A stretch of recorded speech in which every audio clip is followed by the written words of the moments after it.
Bonjour, est-ce que, vous m'entendez, vous me voyez? Est-ce que tout va bien au niveau de la technique? Si vous pouvez me faire un petit OK dans le chat. OK, OK, super. Bon, ben, on va démarrer. Parfait. Oui, je vous entends, OK, on vous entend. Parfait. Donc on attend encore une petite minute, heu, avant de démarrer.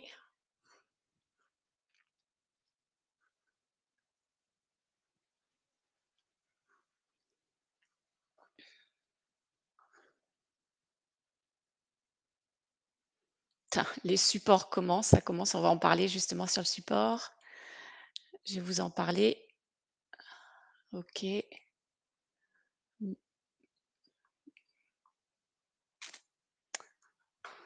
allez. Marc, tu m'entends bien aussi? J'entends parfaitement les uns les autres. Amélie, je t'entends. J'espère que c'est le cas de tout le monde. Est-ce que vous entendez bien Marc? Parce qu'on a eu des petits soucis techniques. OK, génial. Super. Désolé, je ne peux pas mettre ma caméra, mais elle ne fonctionne pas. Ah oui, oui, effectivement, il nous a prévenu, il ne pouvait pas mettre sa caméra. Il y avait un problème, donc il f par contre, les slides pourront défiler. Ah oui, de l'écho, ouais, désolé. Effectivement, nous aussi, on a un peu d'écho de la part de Marc. On ne pouvait pas faire autrement. On l'entend de loin. OK, allez, on démarre. Bien. Eh bien, bonjour, bonjour à tous. J'espère que vous allez bien. Bon, j'en doute pas un seul instant avec, la fin de la période fiscale, en tout cas pour les 31-12, les IR. Donc en principe, tout va pour le mieux, tous les signaux sont au vert. J'ose même, dire, encore plus au vert avec la victoire, du PSG, en Ligue des Champions, que vous êtes gonflés à bloc. Parce que là, pour aujourd'hui, va falloir s'armer de courage. C'est notre troisième webinaire sur le e-reporting et c'est un webinaire qui va être un peu complexe puisque il est axé sur, le e-reporting à l'international. Donc pas mal d'interrogations, d'informations à entendre, et surtout aussi, il est, la partie où il est le plus susceptible de bouger. Donc pour rappel, on a commencé cette seconde édition de webinaire qui était axée sur le e-reporting. On en est déjà à notre troisième. On en a fait 2 précédents. Le 1er, qui, était sur une introduction générale et une analyse détaillée du e-reporting, et des données de paiement et des données de transaction, où on avait bien vu, hein, que c'était une autre composante de la facture électronique, hein, puisque dans la facture électronique, il y a vraiment 2 process, la facture électronique et le e-reporting. Et le e-reporting est bien l'objet de nos 4 webinaires, puisqu'il en faut au moins bien 4 pour comprendre toutes les, tout ce qu'il y a derrière et la complexité qu'il y a derrière. Donc voilà, 4 webinaires. Le 2e webinaire, c'était le mois dernier, le 16 mai, où on avait évoqué cette fois-ci le e-reporting, des données de transaction en B2C. Aujourd'hui, comme je vous l'ai annoncé, un peu plus complexe, ça va être le reporting, sur la partie, internationale, ce qu'on appelle le E2BI BI ou E2CI. Et ensuite, notre dernier webinaire qui sera prévu le 4 juillet, où cette fois-ci, il y aura comment ça s'appelle, une méthode, un diagnostic qui pourra être proposé pour essayer de s'en sortir. Et en plus, on aura aussi la possibilité d'avoir un membre de la DGFiP qui fait partie de la commission pilote de la facture électronique au niveau de la DGFiP. Donc, ça sera comment dirais-je, ça viendra clôturer l'ensemble de notre série de webinaires.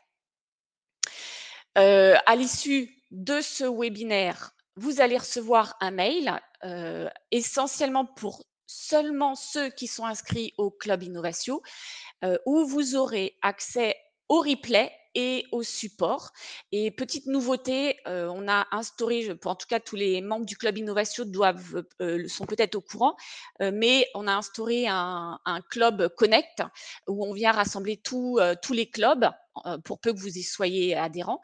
Donc dans ce club Connect, vous avez dû recevoir un lien et en principe, il y a tous les supports du club Innovation et les replays du club Innovation. J'ai fait le test, j'y suis allée, j'ai vu le replay et les supports précédents sur le e-reporting, c'est assez bien fait. Donc merci à la technique, au niveau de l'ordre pour cette nouveauté, ça c'est vraiment top. Donc en tout cas voilà, pour seulement les, membres du club Innovation, vous aurez toutes ces infos avec l'attestation de présence. Donc, pour animer cette édition, vous le connaissez, ça fait déjà la troisième fois, Marc Lamordegaille, qu'on ne peut pas voir aujourd'hui, expert comptable, qui est pilote du groupe de travail auprès de l'AFNOR sur le e-reporting. Et l'AFNOR, ça avait repris les travaux de l'ancienne AIFE, l'Agence pour l'informatique financière de l'État.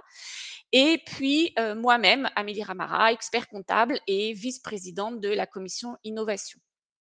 Donc Marc, bonjour. Bonjour, bonjour à tous. Alors, est-ce que tu peux nous dire ce que le planning, le plan de ce fameux webinaire un peu plus complexe, mais avec quand même toujours, et c'est ça qui fait cette particularité des cas bien concrets, de ce troisième webinaire. Avec plaisir. Donc, comme tu l'as souligné, c'est quand même la partie du reporting qui est la plus sujette à évolution, la plus difficile à mettre en œuvre, à mon avis, puisqu'il s'agit de rentrer dans le champ de cette obligation de déclaration de donner tous les flux internationaux et encore faut-il qualifier ces flux correctement. Donc, on va commencer par analyser le champ d'application. On va l'illustrer avec des exemples, on va regarder un peu qui est concerné, puis on verra la façon de se préparer et c'est avec, en mixant cela avec des difficultés pratiques. Voilà, c'est ça l'approche que je vous propose aujourd'hui. Donc, parlons du champ d'application de ce reporting de transactions internationales. Donc, vous savez que pour bien le distinguer des autres, on a l'obligation de l'invoicing donc pour les échanges de factures entre professionnels, donc B2B, et il y a le e-reporting. On a plutôt tendance à mettre dans le e-reporting, c'était les précédents webinaires, les transactions avec des non-assujettis, des particuliers. Mais déjà, dans ces transactions avec des particuliers, il y a une dimension internationale. Des touristes qui viennent en France et qui sont des internationaux qui peuvent demander par exemple de la détaxe. Déjà, c'est déjà un sujet. Et puis, vous avez du B2B international, des transactions en facture avec des professionnels. Et là, on n'est plus dans le invoicing, on est dans le e-reporting. Et je vous rappelle que sous le vocable e-reporting, malheureusement, il y a aussi les données de paiement de prestations de services. Donc, on est un peu dans un fourre-tout. D'ailleurs, on pourrait dire que les données de paiement concernent, entre parenthèses, aussi le B2B international, parce que les prestations de services qui seraient concernées par le reporting de transaction pourraient être aussi concernées par le reporting de paiement. Donc, un fourre-tout, parce que finalement, c'est ce qu'on n'a pas mis dans le champ du invoicing et qu'on met dans le champ du reporting. Et cette caractéristique un peu fourre-tout, on la retrouve parce que vous savez, dans le cadre de travail AFNOR, il y a des discussions pour préciser le champ du reporting. Et il y a encore des problèmes de frontières qui ne sont pas complètement arbitrés. Et la DGFiP discute en service de la législation fiscale, d'autres services au sein de la DGFiP pour savoir comment clarifier les choses. Et les textes fiscaux sont susceptibles d'évoluer pour bien préciser les contours du invoicing et du e-reporting. D'où la remarque que je vous faisais tout à l'heure. On est en pleine discussion sur ces thèmes-là dans les groupes de travail à finance. Donc, ce qui nous importe, nous, en vert, c'est le reporting de transactions, mais pour les données de transactions interentreprises, appelées B2B international et aussi B2C international. Ça va être notre sujet du jour.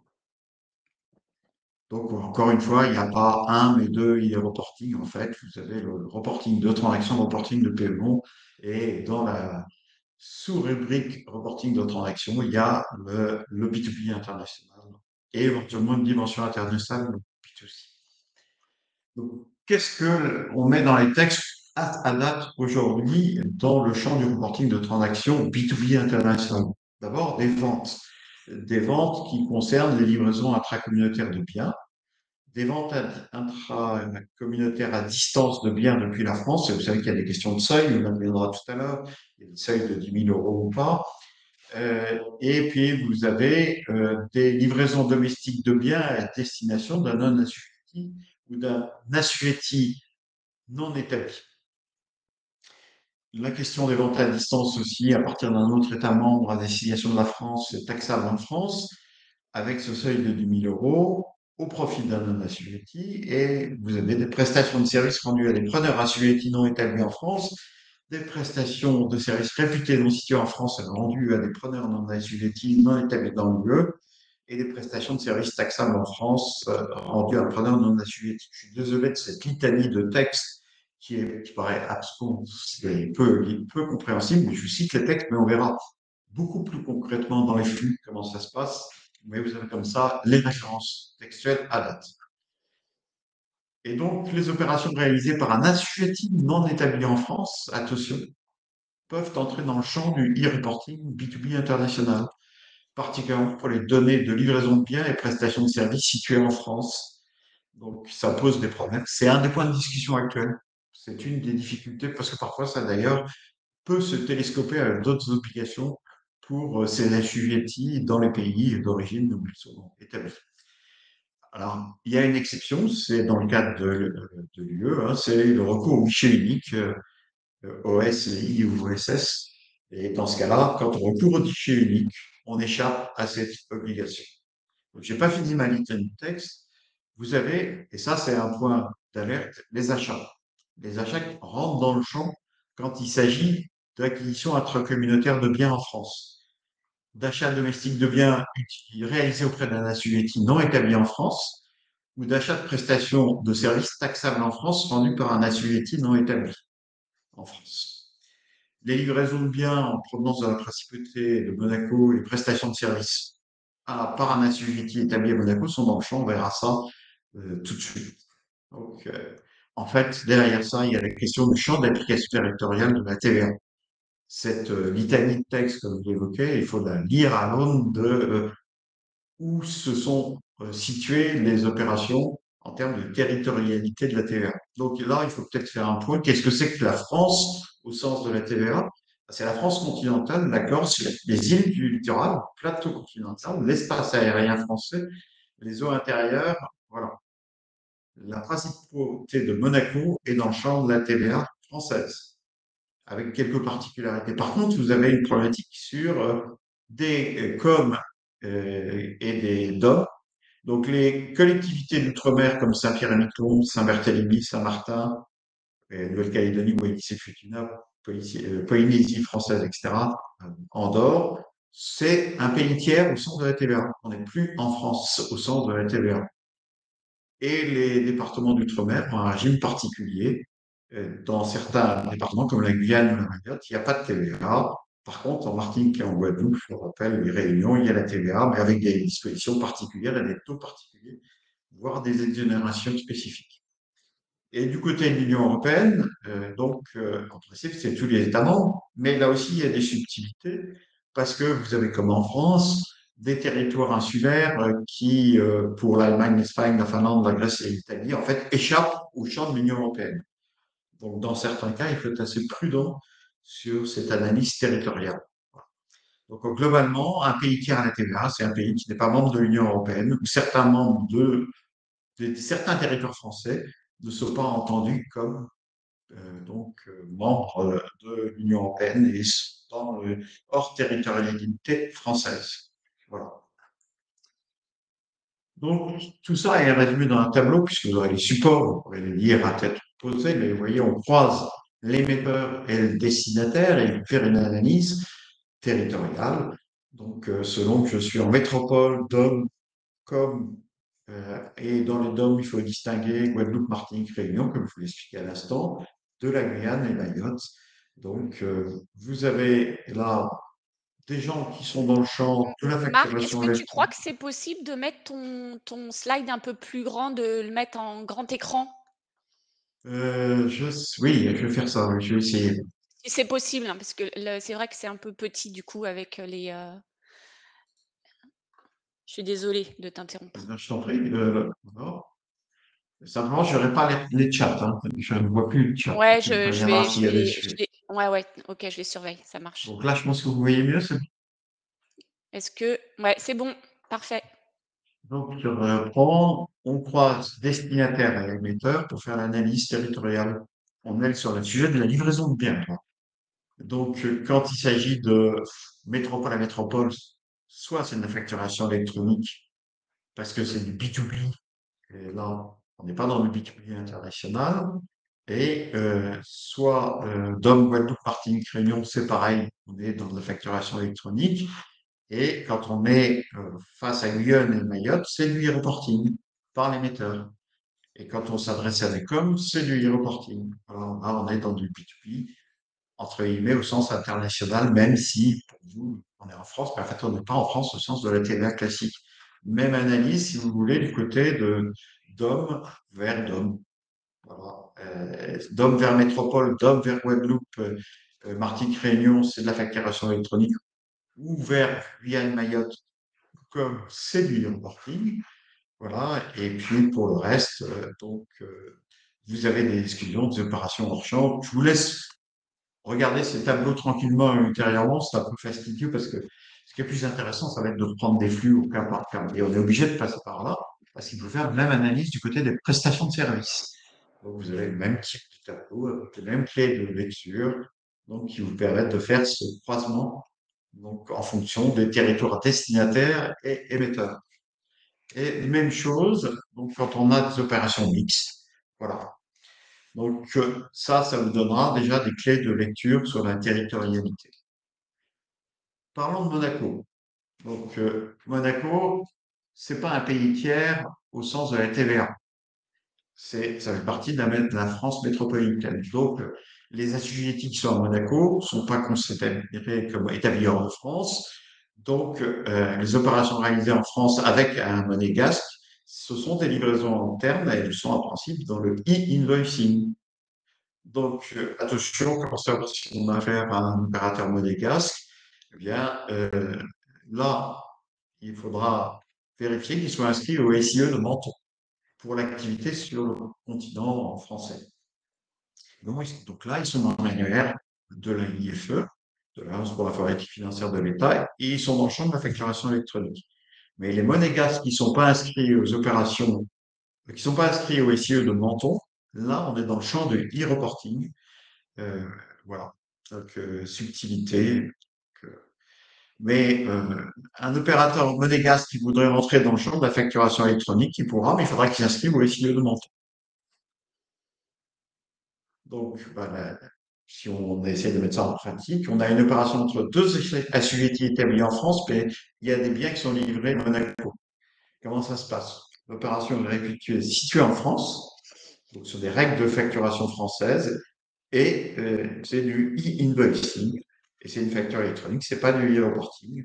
Donc il y a une mention sur la livraison à Monaco avec l'adresse de livraison qui est différente de l'adresse de facturation. Vous savez qu'on gère ces éléments dans des balises dans les factures électroniques.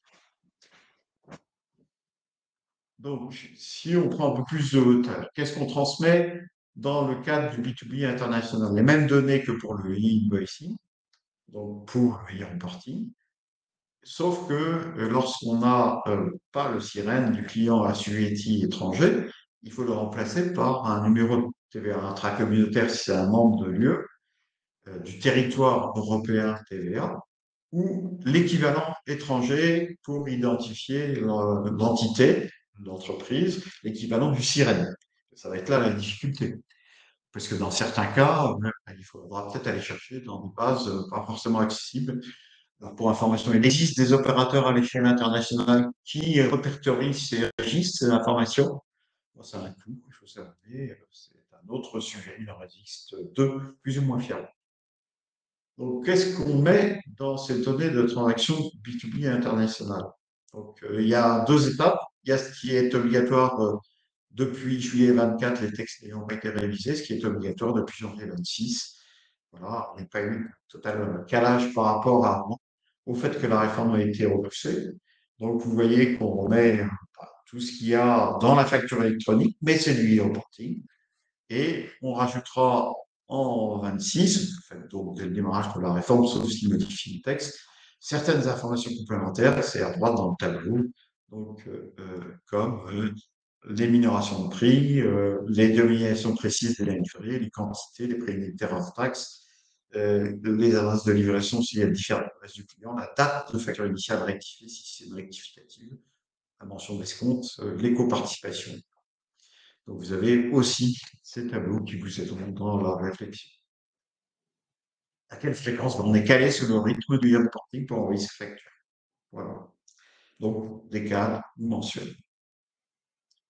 Alors maintenant, parlons des exemples et rendons ça un peu plus concret en reprenant étape par étape, suivant donc la territorialité de l'émetteur et du preneur et la localisation de la transaction, éventuellement le lieu de stockage. Donc classique, on a un fournisseur français qui vend un assujetti français B2B. Là, vous savez que c'est euh, de, de l'invoicing. Le vendeur de laine à la boutique, le Tiger, c'est du invoicing. On s'adresse à un professionnel assujetti à TVA à partir d'un assujetti à la TVA. Ça, donc on n'est pas dans le champ du virgule. Je fais une acquisition intracommunautaire, là je monte dans le champ du B2B international. J'achète à un Italien. C'est une opération entre deux professionnels. C'est du reporting de transaction. Mais donc le redevable de l'obligation, c'est le preneur, c'est le destinataire assujetti établi en France, la boutique de vêtements. Là, on rentre dans le champ du B2B international. Je fais une importation. Je suis hors DOM, donc on a vu tout à l'heure la problématique de DOM, on les reverra tout à l'heure. Certes, c'est du B2B international, mais c'est hors champ du e-reporting parce que, en fait, ce sont des informations que l'administration fiscale peut obtenir dans le cadre des documents douaniers, de la TEL, de la DES, éventuellement. Et donc, l'importateur a un numéro EORI, hein, pour les douanes. L'exportateur, s'il était français, de même, s'il est dans un flux export un numéro EORI, ça vous permet déjà de détecter qu'il y a potentiellement ce sujet. Et vous avez donc là un flux d'importation qui échappe au e-reporting, puisque, encore une fois, on peut appréhender ces données à travers les documents douaniers.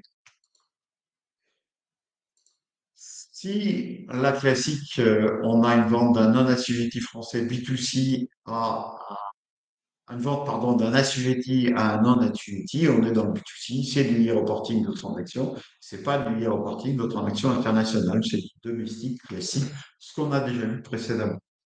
C'est un cadre non simple. Maintenant, je fais une vente à distance à un particulier belge. Je suis français, je vends grâce à un site. Je mets de côté la place de marché, j'ai mon site. C'est encore un autre cas, la place de marché. Et je fais une vente à un particulier. Et là, on rentre dans la problématique des ventes à distance et des seuils de 10 000 euros pour l'ensemble des États membres de l'UE. Donc, soit je dépasse les 10 000 euros, soit je suis inférieur aux 10 000 euros. Je dépasse les 10 000 euros, c'est la TVA de l'État membre belge qui s'applique. Je suis en dessous des 10 000 euros, c'est la TVA française qui s'applique. Et là, je suis dans le reporting de transactions classiques, pas B2B international, pas donc B2C international. Par contre, je suis au-dessus des 10 000 euros. Donc, là, c'est du reporting de transactions, entre guillemets, B2C international. Donc, c'est l'assujetti établi en France, la boutique de vêtements, qui déclarera ça dans son reporting de transaction, mais ce sera du B2C international et ça sera dans le flux reporting de transaction classique. Maintenant, compliquons un peu les choses avec une multinationale établie en France. Donc, elle vend à une société française, on l'a vu tout à l'heure, qui est assujettie à la TVA, elle est même assujettie à la TVA, c'est du invoicing. Elle vend à une société italienne, c'est du reporting de transactions, c'est du B2B international. Elle vend à un particulier domestique, c'est du reporting de transactions B2C domestique. Ça serait un particulier pour ta distance, comme on l'a évoqué tout à l'heure, avec le dépassement du seuil ou pas. Eh bien, on verra si c'est du B2C international ou pas, et la TVA belge, par exemple, ou française. Prenons une multinationale établie à l'étranger, euh, des Polonais, mais ils stockent des biens en France. On vend des biens stockés en France, et belges.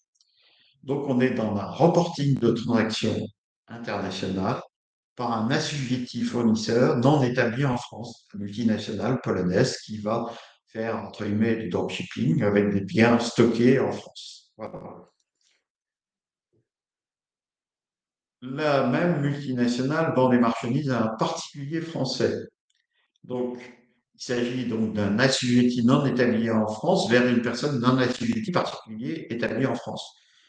On est dans une opération imposable à la TVA. Donc, et il s'agit de reporting de transactions par l'assujetti fournisseur non établi en France, par la multinationale, donc polonaise.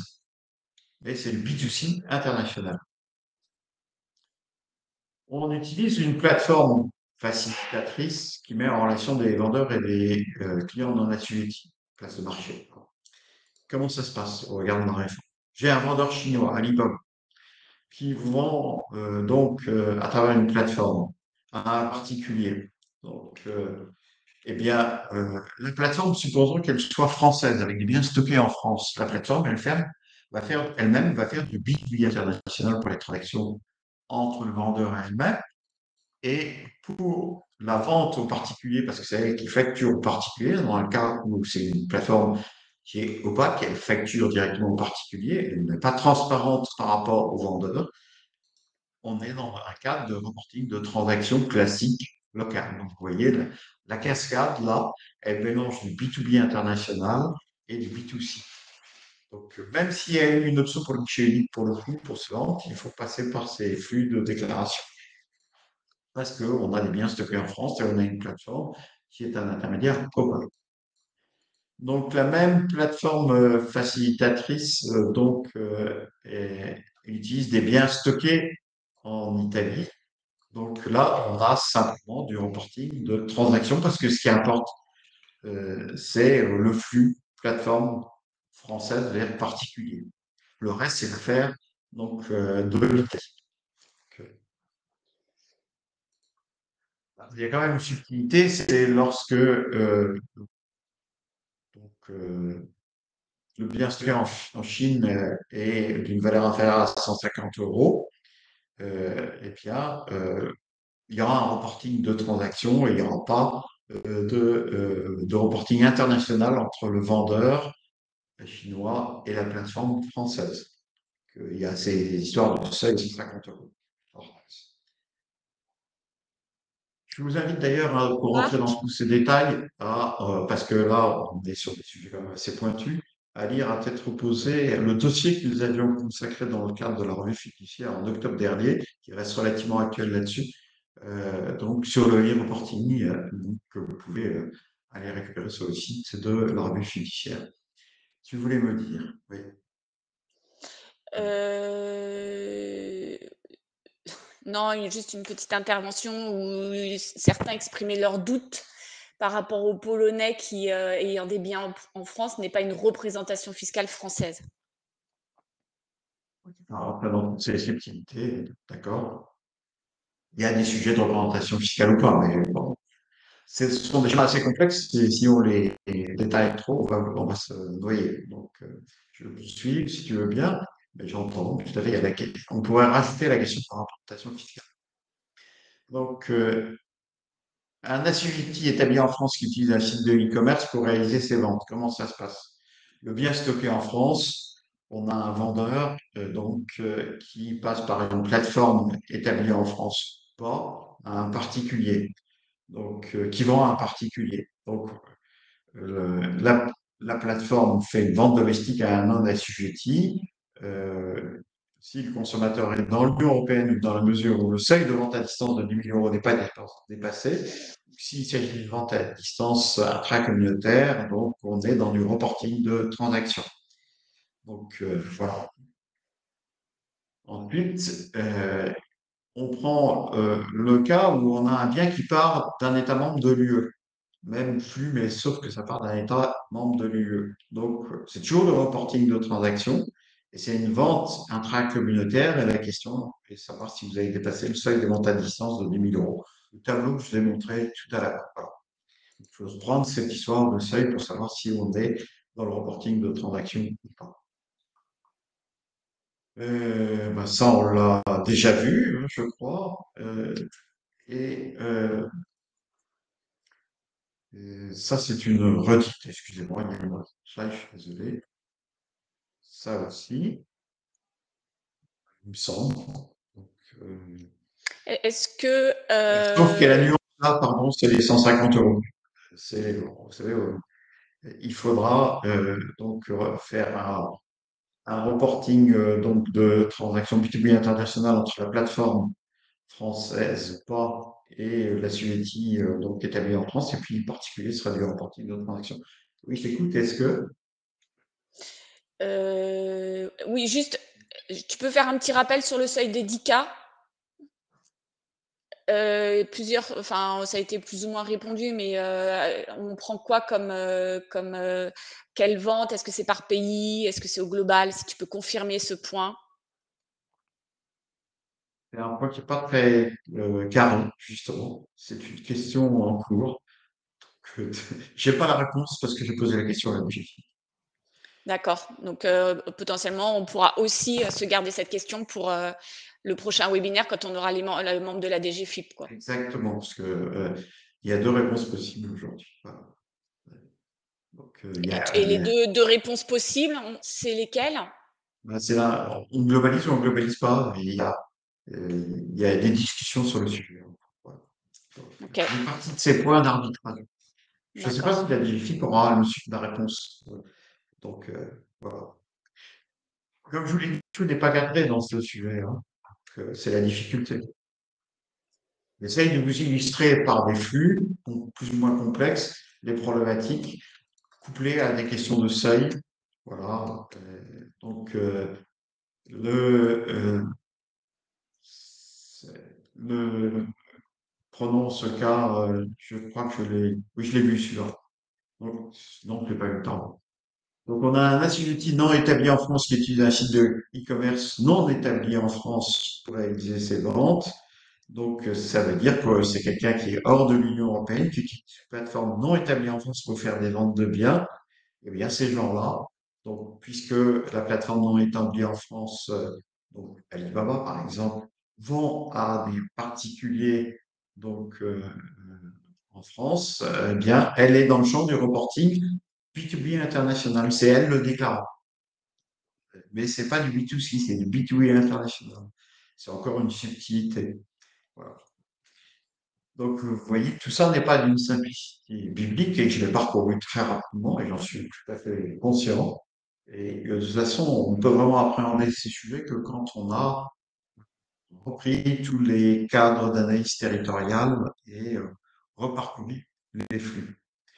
Donc, en conclusion, avant de répondre à vos questions, ce qui va nous laisser plus de temps pour les questions, voilà. Les points clés, c'est de, en fait, vraiment faire l'analyse des parties à l'opération.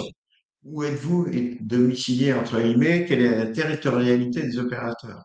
On a vu toutes ces problématiques de définition donc, du territoire France métropolitaine versus Union européenne versus hors scope. Donc, il y a déjà cette question. Qu'est-ce qui est hors membre de l'Union européenne, considéré comme non membre d'État membre, carrément hors membre de la métropole, avec la question de domaine école. Donc, première étape, analyser ça. Évidemment, il faut comprendre tout le flux d'achat avec la nature de l'opération, livraison de biens, prestation de services et opérations mixtes, voire bien d'occasion. Puisque vous savez, je vous l'ai dit lors de son webinaire, il y a à catégoriser les opérations en fonction de ces types d'opérations, non pas pour le reporting B2B international, mais pour en fait le reporting de transactions. Donc, dans le cadre du reporting de transactions, il faut indiquer quelles opérations sont vendues, sachant que sur une facture ou sur un ticket de caisse, il peut y avoir plusieurs opérations. Ça peut être à la fois de la livraison de biens et de la prestation de services, voire une opération mixte. Donc, c'est une des difficultés à gérer aujourd'hui qui n'est pas facile pour les éditeurs de caisse, les éditeurs de systèmes de facturation. Et c'est un des points d'analyse pour nous, experts comptables, importants, c'est-à-dire catégoriser ces opérations. Ça servira aussi pour le reporting de paiement, que ce soit du B2B traditionnel ou du B2B international, puisque là, il faudra débit, euh, savoir si la prestation de service donc, est payée ou pas, partiellement ou pas, et renvoyer l'information. Ça, c'est l'objet du reporting de paiement que nous avons déjà vu. Donc, et puis, ces opérations, est-ce qu'elles se relèvent du B2B international? Je suis avec des professionnels soumis à TVA ou à des particuliers à la limite des professionnels non assujettis, c'est du B2C international. Et est-ce que j'ai des intermédiaires opaques? Donc, par exemple, une plateforme qui s'interpose et qui assure les opérations de facturation et qui prend la garantie de l'opération dans ses conditions générales de vente, donc s'interpose avec le vendeur initial. Donc, le preneur, l'acheteur ne connaît pas le vendeur initial. Et donc là, vous avez une vraie question qui est une analyse de la contractuelle, une analyse des opérations, donc au sens conditions générales de vente et rôle en termes de garantie, de facturation de l'intermédiaire. Ou est-ce que c'est un transparent qui fait juste une intermédiation simple et ce n'est pas lui qui facture, ce n'est pas lui par exemple qui assume les retours et les remboursements. Donc, il y a d'ailleurs toute une série de questions en train de discuter dans le cadre du groupe de travail AFNOR sur la gestion et les incidences de ces retours. Comment on va faire pour le reporting? Je vous explique en un mot. Il y a une opération qui a été facturée, puis il y a une demande de retour parce que le bien n'est pas conforme, ou éventuellement on est dans le cas de l'Ouest rivière en France, il y a les 14 jours de rétractation. Donc, j'ai fait mon reporting avant, j'ai envoyé mon fichier de reporting, et puis je reçois un remboursement a posteriori. Comment on va traiter ça? Est-ce qu'on le traite dans le fichier de reporting par des annulations avec des informations, donc un montant négatif, qui peut être partiel, parce qu'éventuellement, il peut y avoir il peut y avoir un remboursement partiel, ou est-ce que je le traite simplement dans la case rectificative de la CA3? C'est une discussion en cours avec la DGFiP. Vous voyez qu'en pratique, ces schémas complexes, ils posent des problèmes déclaratifs sur lesquels on met le doigt avec la DGFiP. Donc, il faut aussi analyser ces présents intermédiaires, mais il faut aussi regarder le détablissement des parties à l'opération. Et on a vu qu'il peut y avoir des gens non établis en France qui pourraient être assujettis. Et puis, prenez en compte le lieu de livraison, le lieu de stockage des biens, le lieu de réalisation de la prestation. Donc, vous avez à croiser tout ça dans votre analyse pour pouvoir donc qualifier les opérations. Donc, tout ça, ça amène à au-delà de qualifier les flux, croiser ça avec les bases clients. Un des grands enjeux de la réforme, à mon sens, c'est donc s'assurer que nos clients sont capables de bien identifier nos clients, j'allais dire, les clients des experts comptables, les clients des éditeurs, les entreprises, pour que ce soit plus clair, les commerçants, soient capables d'identifier les clients professionnels dans leur base, ou les clients internationaux, et éventuellement les fournisseurs internationaux. Donc, puisque c'est ce qui va conditionner les champs qui vont être mis sur les factures, et ce qui va conditionner les opérations de déclaration pour pouvoir être prêt pour l'annuaire. Et s'il y a bien une mission avant, après, c'est le nettoyage de ces bases, parce que chez les petits clients, mais chez les gros aussi, j'allais dire, je vous rassure pas, hein, enfin c'est une réalité. On est loin du compte. Voilà, il y a beaucoup de choses à traiter donc en termes de mise en état donc, de ces bases clients. Voilà.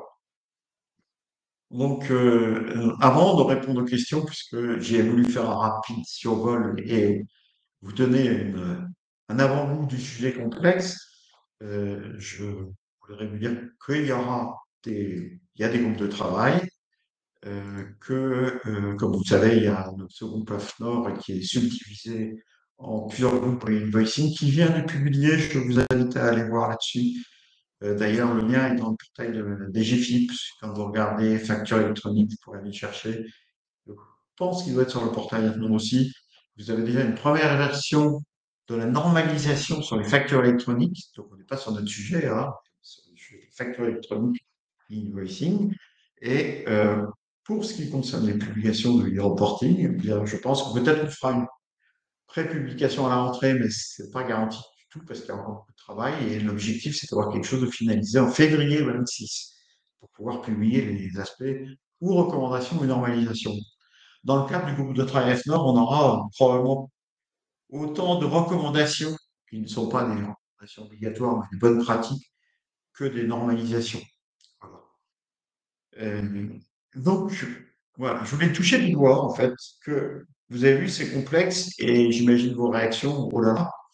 En fait, il va falloir industrialiser ce travail d'analyse et c'est pour ça que moi, je vous invite à soit faire vos propres outils de diagnostic, soit utiliser des outils de diagnostic, construire une démarche d'analyse. C'est l'objet du prochain webinaire, en fait. Ça va être ça, le prochain webinaire.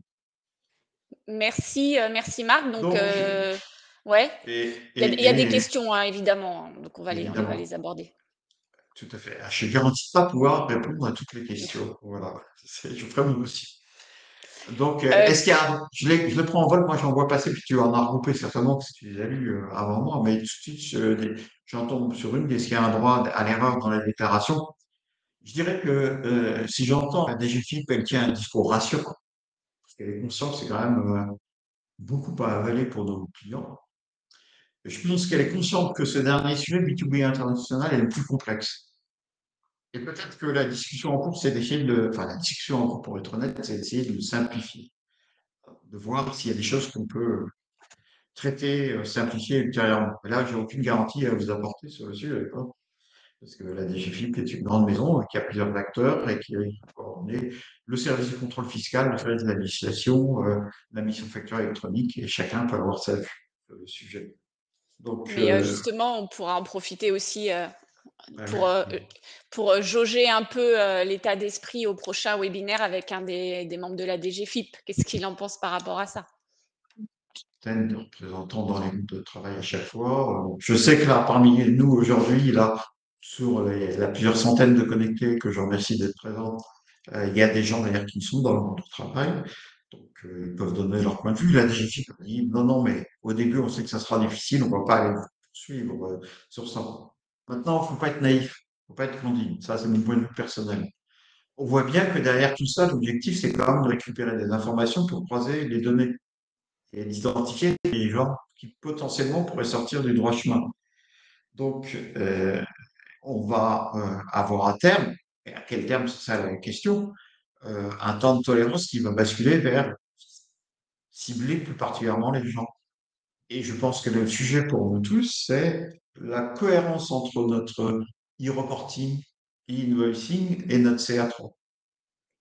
Donc, puis je vous rappelle encore une fois, les rythmes ne sont pas les mêmes. Donc, si je prends le cas des gens qui sont par décade, c'est quand même 80-90% des clients, eh bien, ils doivent faire des envois de fichiers à J+10 de la dizaine précédente, et puis après à M+10 pour le reporting de paiement, puis après la CA3. Et tout ça, ça doit être cohérent. Et quand un contrôle fiscal va arriver, eh bien, il est logique qu'il demande en fait quelque part la cohérence entre la constitution de e-reporting et la CA3 et ce qui est enregistré en comptant. Tout ça, ça fait un tout. J'en ai discuté avec plusieurs avocats fiscalistes spécialisés dans le contrôle fiscal informatisé, parce qu'il y a un club des avocats fiscalistes dont je fais partie, je suis le seul vilain petit canard, ils ont tous la même vision, c'est qu'à terme, ça fera partie du champ du contrôle fiscal informatique. Donc, il faut avoir en tête la traçabilité de tout ça. Voilà. Euh, OK. Du coup, quelques questions, mais Marc, juste, avant, est-ce que tu peux remettre la slide justement sur les délais, les aspects, déclaratifs, les délais octroyés qui a été assez, passé assez rapidement et après on passe aux questions. Ouais, voilà, super. Merci Marc. bon, après, il faudrait Hem, croiser ça tout de suite, Amélie, avec la question de qui passe quand. Je ne l'ai pas remis cette fois. Rappelez-vous qu'à l'émission, ce n'est que pour 26 les grandes entreprises et les ETI. Et c'est un sujet qui se regarde à la maille sirène, puisque chaque déclarant, c'est le sirène. Donc, attention à ce point-là, vous pourriez avoir des gens il y en a un qui est ETI, puis les autres, c'est des TPE, PME.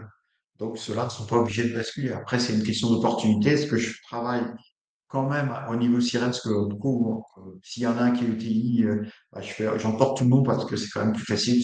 Globalement, c'est la même DSI si c'est un groupe, etc.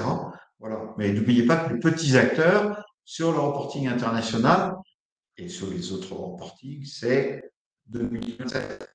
On sait tous qu'à l'émission, à la réception, pardon, il faut avoir une PDP ou plusieurs PDP choisis en 2026, septembre 26. Et je vous rappelle qu'on peut en choisir plusieurs.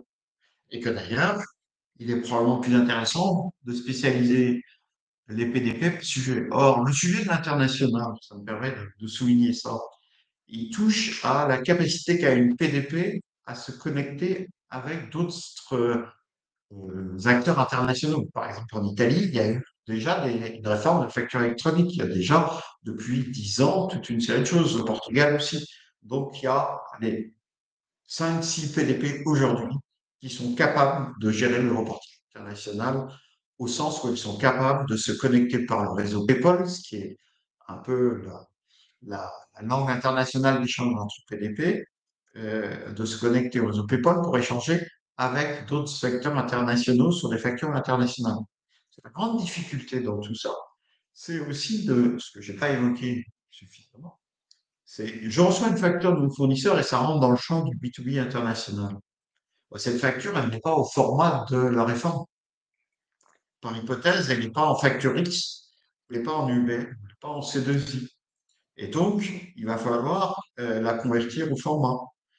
Donc, il vaut mieux que ce soit une PDP qui soit capable de le faire, à moins que j'ai un outil pour le faire, mais c'est plus rare. Voilà, il y Je a cette problématique à ouais. gérer. Ouais, Bah, justement, par rapport à au format que tu, évoques, tu peux faire un petit rappel aussi, enfin là tu l'as évoqué, mais être un peu plus, descriptif là-dessus sur, les informations, et le type de format à transmettre pour le e-reporting, des données de paiement et des données de transaction. Est-ce qu'il y a des exemples aussi qui existent déjà, et les le que tu pour lesquels tu as ta connaissance et le type de format? d'abord, je vous rappelle que voilà ce qu'il y a à mettre dans une facture qui va être regroupée dans le e-report. Tu as la possibilité de l'agrandir? Tu as remis les Non, questions? oui, je mettais les Non? chats pour voir, mais je vais Ouais, parce que c'est un peu petit, voilà, c'est bon. en Vous y principe. va. Ouais, ouais, enfin, Bon, donc ça, c'est ce que je disais. Les données qu'il y a dans une facture B2B internationale. C'est pas les données de B2C international. Les données de B2C international, c'est globalement les mêmes que celles qu'on a vues dans le B2C domestique. C'est les mêmes. Après, ça, c'est soit en format UBL ou C2I ou FactureX, parce que par chance, vous avez un fournisseur qui le fait, vous les mettez dans ce format-là, soit, eh bien, la PDP, c'est regrouper ces informations et les mettre dans un format qui va bien vers le PPF. Elle fait le travail de conversion à partir des factures du fournisseur. Voilà. Et c'est là où je vous disais, aujourd'hui, beaucoup de PDP font la passe sur le sujet et vous disent, oui, pas de problème, mais en fait, elles savent pas. Il y a même des PDP, pour tout vous dire, qui sous-traitent à d'autres PDP ce sujet. Parce que, alors, on me demande quels sont les PDP internationaux les ouais. plus connus. Bon, c'est pas mon rôle de faire de la promotion de tel ou tel PDP, hein. Donc, Ouais, enfin, mais il tout y en a. à l'heure, tu en parlais, tu disais qu'il y en avait quand même 3-4, donc c'est pas non plus, Oui, tu je les glisserai après, je te les redonnerai. Hein. ça Euh, marche. mais je vous les donne, promis. Euh, D'accord. le problème, très honnêtement, pour nous, experts comptables de TPE, c'est que pour le moment, elle s'adresse au grand compte. Aujourd'hui, on a cette difficulté-là. Et l'autre problème que je voudrais souligner, c'est que les PDP, même celles de l'ordre ou autres, bah, elles n'en sont pas encore là. C'est normal. Parce qu'on pense que pour la TPE, bah, c'est pas le sujet du jour. Sauf que malheureusement, on a quand même de plus en plus de TPE qui achètent sur des plateformes de marché, qui font du e-commerce. Voilà. En fait, OK, j'en ai une sur le bout de la langue et que je connais bien. J'en ai deux, mais je veux pas les citer sans citer les deux autres. d'accord, OK. Voilà. Ça Bon, va. Parce que, on se en les fait, garde je vais les faire 4, les au moins les 4 que tu nous as évoqués. Enfin que nous tu as 4-5, parlé. mais je vais faire des jaloux sans ça. Donc, faut gérer ça. C'est tout. Donc, B2BI, hein, essentiellement, puisqu'on sait que les autres PDP, a priori, il y a pas de problème là-dessus. il y Justement, avait une le question. Oui, excuse-moi. Il y avait une question, mais qu'est-ce qu'on fait dans le B2C international? Le B2C, c'est quoi les données? Ouais, je vous renvoie au précédent webinaire sur le B2C. Là, c'est la même chose, je vous disais tout à l'heure. Vous avez les données à transmettre dans le cadre du B2C. Que ce soit international ou pas, c'est les mêmes données pour le coup. Et alors, le sujet, c'est l'agrégation. Rappelez-vous que le sujet dans le B2C, c'est ramener ça à la maille sirène. Et c'est soit un opérateur de dématérialisation qui le fait. Je suis aussi opérateur de dématérialisation dans une de mes filiales qui s'appelle EDK.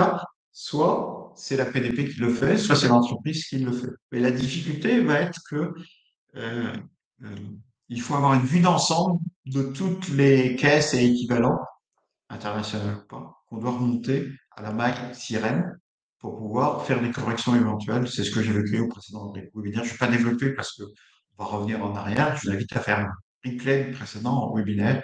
Donc, il faut quelqu'un qui ait une vue d'ensemble pour faire ça, et sachant qu'il y a des PDP qui ne veulent pas le faire et qui ne sont pas capables de le faire. Donc, on n'est pas obligé de faire cette agrégation. C'est un point important. Je me tais, je te laisse reprendre la question. oui, toujours donc sur sur l'international, en comparaison avec ce que fait l'Italie, l'Italie, elle est pas, elle est pas elle n'a pas mis en place, tout ce qui est e-reporting à l'international. Tu as raison de souligner ça. Et en fait, notre chance, entre guillemets, vous allez me trouver excessif, c'est que VIDA, la directive qui a été adoptée, qui, horizon 2032-2035, donc qui est une extension de la directive TVA actuelle, instaure le e-reporting dans tous les pays. Et VIDA, euh, en fait, se calque, le schéma adopté dans VIDA est le même que le schéma français. Donc, autant sur le e-invoicing, on était en retard par rapport à l'Italie, et on a choisi d'ailleurs un schéma différent, parce qu'on a un schéma en Y, hein. Autant sur le B2C ou le B2B international, on sera au niveau. Voilà. C'est la seule, je dirais, bonne nouvelle sur ce plan. Voilà. Hem et donc une autre, question, cette fois-ci, d'un point de vue un peu plus comptable, sur les impacts comptables avec cette, nouvelle réforme. Est-ce que toutes les comptas devront être en compta d'engagement? Est-ce qu'il est permis à ce jour de tenir une compta, de trésorerie en cours d'année sur les petites entreprises? Ça ne change rien aux règles comptables, pas d'obligation enfin, les règles comptables n'ont pas été modifiées par les textes sur la réforme de la facture électronique. Le seul sujet, bah, c'est caler vos rythmes de déclaration. Et là, on a une difficulté, je pense, aux auto-entrepreneurs, les micros, où là, il va falloir tous les 2 mois faire une déclaration bimestrielle quand les franchisés en base, par exemple, ils doivent indiquer tous les 2 mois qu'ils ne dépassent pas le seuil en chiffre d'affaires. Si c'est un grand, plus par catégorie d'opération, ce qu'ils ne sont pas capables de faire. Alors, je pense que pour ceux qui le souhaiteraient, il y a d'ailleurs une mission à faire auprès des auto-entrepreneurs, sachant que après, c'est un problème de capacité contributive des auto-entrepreneurs à une mission de ce genre. Parce qu'en général, le chiffre d'affaires d'un auto-entrepreneur, il est bas. Mais non, ça n'a rien changé sur le sujet. Euh, euh, OK. Hem, bah, alors un cas un autre un exemple, est-ce que, le e-reporting va s'appliquer aux factures export sans TVA? non, si elles sont, si ces factures sont, enfin, si ces opérations sont prises dans le compte des déclarations d'échange de biens ou de services, ils ne s'appliquent pas. Inversement, si ce n'est pas le cas, ils s'appliquent. Je vous renvoie aux règles différentes. Après, il y a la question de l'exonération, en plus, qu'il y a autre chose. Je vous renvoie tout ce que je vous ai dit à lire à peut-être reposer parce que c'est pas simple, je le reconnais. Donc, Ouais, on et avait bon, il y a précisé, hein, que ça allait être un peu complexe ce webinaire. il y a une question qui me dit, puisque j'ai évoqué le fait de faire un diagnostic, mais le lien vers le diagnostic, je vous invite à venir au prochain webinaire, c'est l'objet du prochain webinaire. C'est ça. Donc, Le dernier de la série où, on va essayer de synthétiser et d'avoir une méthodologie, un outil, quelque chose pour, en tout cas, visualiser un peu ce qu'il y a derrière et ce que ça peut rendre, pour nous rendre service, nous, experts comptables, donc et avec aussi la participation de quelqu'un de la DGFiP.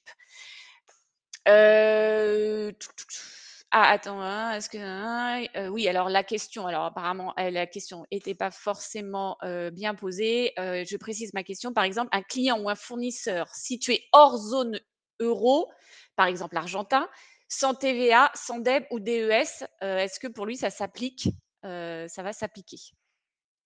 C'est, la c'est, pré par rapport à la question sur les factures export sans TVA. après, c'est qui est le preneur, est-ce que c'est voilà, est-ce qu'il y a de l'auto-validation, pas de l'auto-validation. Il faut reprendre le tableau d'analyse en fonction et éventuellement, il peut y avoir la question de la localisation des biens. Moi, je vous invite à refaire le travail d'analyse. Je ne peux pas vous répondre comme ça, spontanément. Et c'est là où il faut prendre un cheminement de diagnostic. Parce que vous avez vu, il faut croiser plusieurs éléments. Je vous rappelle, enfin, Ouais. les flux, la nature de l'opération. Malheureusement, c'est pas simple. Le lieu d'établissement des parties, etc. Je ne veux pas faire en ligne une analyse, je vous donne des clés et vous le ferez. Moi, j'ai répertorié une dernière question, mais un peu plus, globale, en tout cas qui avait été abordée dans les précédents webinaires, mais juste pour insister encore, hein. Heu, c'est est-ce que les professionnels non assujettis et assujettis non redevables sont concernés par le e-reporting, comme par exemple les professions médicales? Hmm. Elle pourrait l'être si elle opte pour la TVA. C'est tout l'objet de l'option sur la TVA. Ou si elle pratique des opérations qui sont dans le champ de la TVA. Je vous rappelle qu'un médecin qui pratique des actes de chirurgie esthétique, de médecine esthétique, rentre dans le champ de la TVA. Mmh. Voilà. C'est toute cette question des gens qui ont opté. Et pour tout vous dire, c'était l'objet du groupe de travail hier à Snob. Donc, dans le même style, vous avez un autre sujet, c'est les collectivités territoriales qui optent pour la TVA parce qu'elles ont moins de 3000 habitants ou les CIBOM, les syndicats, etc., qui peuvent opter pour la TVA. Donc, ces gens-là, oui, ils vont faire du e-reporting, mais ils ont opté. Après, la difficulté, c'est qu'ils peuvent opter par nature de prestation de service, puisqu'ils ne peuvent que pour des prestations de service. Par exemple, ramassage des ordures ménagères ou distribution d'eau. Bien, ils peuvent dire je le fais que pour l'eau, mais pas pour la collecte des ordures ménagères. Donc, si vous avez des clients dans le monde parapublic, attention à ces aspects. Oui, les médecins sont dans le champ exonéré, mais s'ils optent pour la TVA pour des actes qui ne sont pas exonérés, parce qu'ils ont des actes, je lis le film, ils ont des actes qui ne sont pas exonérés. Je vous parlais de médecine esthétique, ça c'est quelque chose qui n'est pas remboursé et la TVA est applicable. Vous avez à peu près 4000 chirurgiens esthétiques en France. Je vais regarder juste histoire de voir le champ correspondant. Voilà. Voilà à peu près, l'ensemble des questions qui portaient aussi surtout sur hem, le reporting, à l'international. On va terminer, on va clôturer. On vous revoit en principe, au prochain webinaire le, 7 juillet, ou 6 juillet, Marc, je me souviens plus. Et j'ai noté justement les quelques questions, qu'on pouvait aussi poser, en tout cas profiter, de la présence de comment ça s'appelle? De quelqu'un de la DGFiP. Donc voilà, Dis, je c'est ne pas noté. quand je termine mon webinaire. Pardon? Non, non, je ne peux pas, j'ai une réunion tout de suite. Oui, excuse-moi, j'avais une OK. alerte, désolé. Donc oui, les supports, hein, un petit rappel, c'est sur, exclusivement pour les membres du club Innovatio, les replays, aussi sur, la plateforme là, c'est une nouveauté, c'est la plateforme qui s'appelle Club Connect que vous allez recevoir le lien pour vous connecter sur la plateforme Club Connect. Et l'adhésion est payante, oui, l'adhésion est payante, si tu peux rappeler les infos, Claire, ça serait top. Voilà et ben, écoutez, je vous remercie beaucoup. Encore une fois, bon courage et puis, je vous dis à bientôt. Au revoir Marc, Merci. et puis on se voit le 7 juillet, 5 juillet, je crois. Allez, au revoir tout le monde. Merci beaucoup.